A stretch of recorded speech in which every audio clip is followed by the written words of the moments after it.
যদি জয়ী হয়ে আমার প্রথম কাজ থাকবে হচ্ছে আমার যে ২৭,০০০ প্লাস ভোটার আছে তাদের প্রত্যেকের কাছে যথাসম্ভব প্রত্যেকের কাছে যাওয়া এবং তাদের প্রত্যেকের কথা শোনা যে তারা আসলে কি চায়।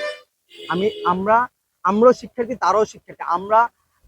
আমরা একটা প্রার্থিতা করতেছি বা নির্বাচন করতেছি, আমরা এরকম কিছু হয়ে যায় নাই যে এককভাবে আমরা সব সিদ্ধান্ত নিব। আমরা শিক্ষার্থীর কাছে যাব, প্রত্যেকের কাছে যাওয়ার সর্বোচ্চ চেষ্টা করবো এবং তাদের কাছ থেকে শুনবো যে তারা কি চায়। তাদের সেই চিন্তা ভাবনাগুলোকে সামগ্রিকভাবে একটি প্যাটার্ন তৈরি করে আমরা সেগুলো কাজ করার চেষ্টা করব। স্বাস্থ্যসেবা, তারপর যাতায়াত, পরিবহনের ক্ষেত্রে বিশেষ করে মেয়েদের যে সমস্যাগুলো আছে বা হয়েছে সেগুলো আমি নিজের চোখে দেখেছি এবং অনুভব করছি।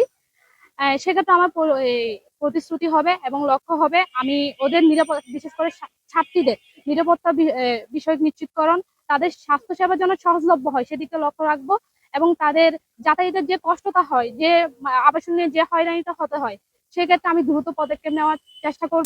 সব মশার বিরুদ্ধে সুরক্ষা দিতে এলো বসুন্ধরা এক্সট্রিম অ্যারোসল। মশার বিরুদ্ধে এক্সট্রিম সুরক্ষা। রাজনীতি আছে, রাজনীতির বাইরে গিয়ে শিক্ষার্থীদের যে এজেন্ডা আছে, শিক্ষার্থীদের এজেন্ডা বাস্তবায়ন করার যে আমাদের একটা আমরা একটা প্রতিজ্ঞা করছি এবং শিক্ষার্থীদের কণ্ঠস্বর হয়ে আমরা কাজ করতে চাচ্ছি। আপনারা এখানে বিভিন্ন বিষয়ে দেখবেন যে আমাদের ১৯৯১ সালে একটা আইন আছে, বাসা এবং কটেজ বিষয়ে একটা আইন আছে, যে আইনে বলা হয়েছে যে বাসা বা কটেজে যদি ন্যূনতম কোনো সংস্কার করার পরেই হচ্ছে সেখানে শুধু বাসা বা কটেজের ভাড়া বাড়াইতে পারবে।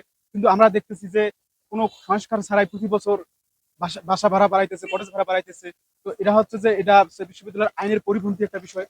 তো আমরা এই আইনে আমরা যেন এই বিষয়গুলো স্টুডেন্টদের অধিকারের আদায়ের জন্য আমরা যেন কাজ করতে পারি।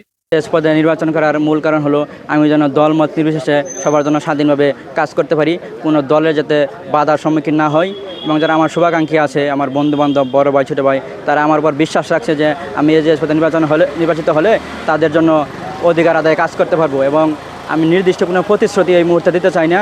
আমি যদি আপনাদের ভোটে এবং শিক্ষার্থীদের ভোটে যদি নির্বাচিত হই তাহলে প্রতিদিন যে সমস্যাগুলো মোকাবেলা করব সেই সমস্যা অনুযায়ী প্রশাসনের সাথে কথা বলবো এবং তাদের দাবিগুলো নিয়ে কাজ করব।